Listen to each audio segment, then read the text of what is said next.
5 eggs, 1.5 tablespoons of milk, and 2 tablespoons of And teaspoon of vanilla.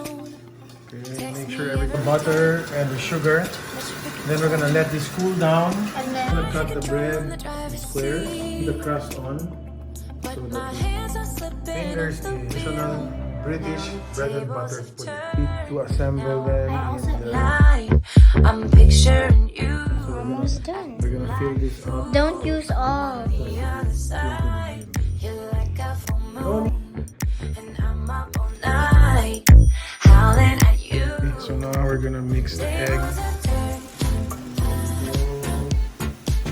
Then we have the oven go. Put down spatula. Don't feel hungry. Share your strength. This doesn't mean no kid hungry. Doesn't mean I can't use it. Okay, 30, 45 minutes.